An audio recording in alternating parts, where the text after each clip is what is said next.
Le président Nicolas Sarkozy a donc tranché. Une loi devrait interdire dans notre pays le port du voile intégral dans tout l'espace public.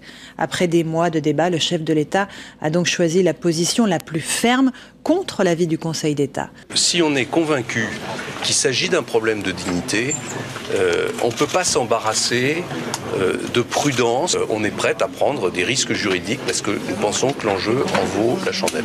Il s'avère qu'une interdiction partielle aurait tout autant de difficultés d'application, n'aurait pas moins de difficultés d'application qu'une interdiction totale. Je suis moi pour que la burqa n'existe pas dans notre pays, c'est l'humiliation des femmes. Il faut savoir que derrière tout ça, c'est quand même la mort sociale des femmes qui est portée.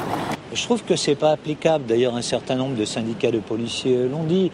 Dans la rue demain, dans l'espace public, on va pas pouvoir faire appliquer autant dans les lieux publics, que ce soit les mairies, que ce soit même les banques, etc.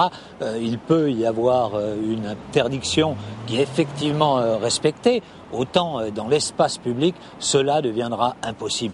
On reparle de la burqa alors que ce gouvernement est inopérant, inefficace sur le véritable sujet qui aujourd'hui mine le moral des Français, leurs conditions sociales, leur quotidien. C'est bien évidemment la question de la crise. Nous ne laisserons pas toucher à l'âge légal de départ en retraite à 60 ans.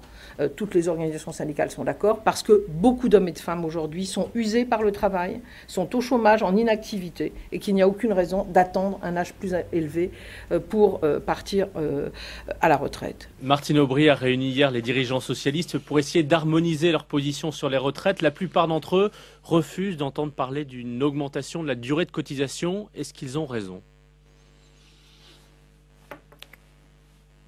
Je ne sais pas, ça n'a pas une très grande importance, curieusement. Si je lis bien la tribune de Madame Aubry, alors qu'il n'y a pas de proposition, ils sont déjà contre. Il n'y a pas de proposition, ils sont déjà contre. Donc il faut reprendre un peu de sang-froid. C'est Ségolène Royal qui vous dit que vous avez fait le choix de la méthode autoritaire. Elle sait ce que c'est, elle, la méthode autoritaire. Une spécialiste mondiale de l'autoritarisme. Nicolas Sarkozy a fustigé une personne du public qui a eu l'outrecuidance de s'essuyer la main après avoir serré la sienne.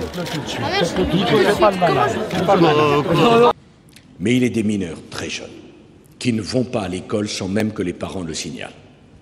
Dans ce cas-là, les allocations familiales seront suspendues. Monsieur Sarkozy s'est dit il faut maintenant que je fasse à droite toute. Et vous avez une série de petits points comme ça. Et entre les différents points, il faut tracer une droite.